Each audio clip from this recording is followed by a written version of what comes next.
reflect on a conversation I had with Stephen maybe 2 or 3 weeks ago, and it was a very personal conversation about, and it's not about IFOA in itself, but rather on employees and of course on members as well, because it's not an issue we talk too often or publicly about there must be huge personal costs, emotional costs, mental costs, and financial costs for those who are more vulnerable. Yeah. So and of course it will impact what they bring to the table or to the organization. Yeah. So I think that cannot be underestimated. I have a feeling that maybe many of us who are engaged this evening or this morning may be more resilient or have more buffers. Yeah.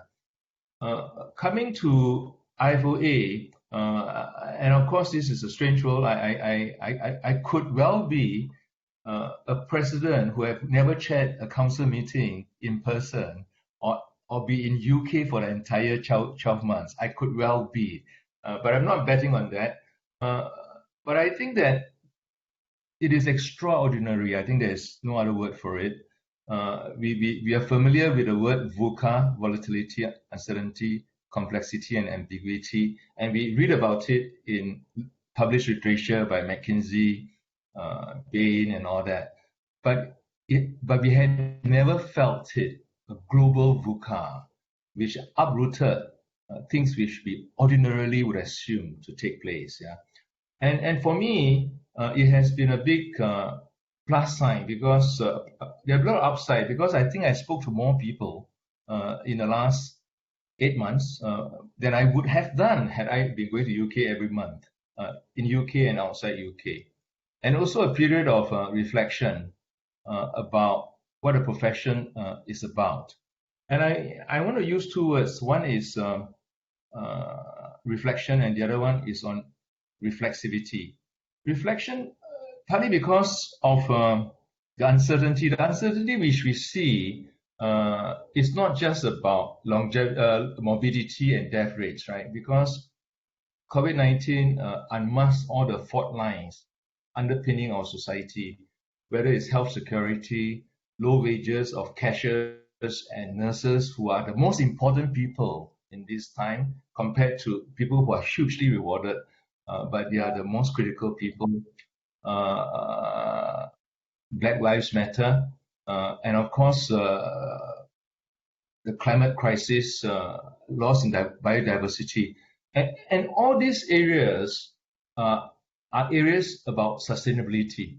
Yeah, and we go about in our world being risk managers, risk professionals, advising our clients and institutions how to have sustainable systems. Yeah, we cannot be sustainable because of the accuracy of our risk models. Yeah, because the uncertainty rests outside our risk models. Yeah, because we are not in Gaussian risk models. We are in a world of uncertainty where it cannot be captured, and everything is interlinked.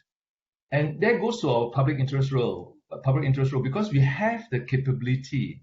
And if you think about it, and I was reflecting on it partly because of the couple of articles I needed to write, and that was the genesis of our profession. 300 to 400 years ago, Pierre Fermat and Blaise Pascal, Edmund Halley, James Dodson were pondering into the world of uncertainty and unknown, and they came out with chance, the uncertainty about the span of life, the probability of morbidity, and they create practical solutions for it. For the last 20 years, our profession has been too much looking downwards to get more accurate and more consistent within the system. But our energies must now look at whether the systems themselves needs fundamental reappraisal, because the problems we are seeing today is systemic, it's not systematic. Yeah, so a systemic approach is necessary. I hope you don't mind if I just go on to reflexivity, partly because the strategy which we have before us today was dynamic. The the part on public interest grew very richly when the pandemic came in February and March. It came in and it grew richly, and it was actually inserted, the one on courage and judgment.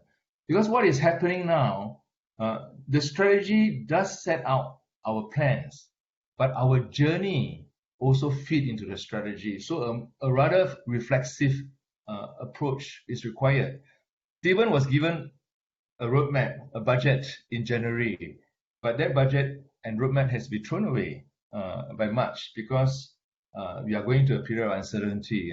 So I think a real change in mindset is required within IFOA, the institutions which deliver the strategy, but also in terms of the mindset of actuaries working outside. I think there is an opportunity for us to raise our eyes from looking downwards into our calculation, but upwards to see where the ship is sailing and where the stars are. Because I think there's an important part of our history is about that.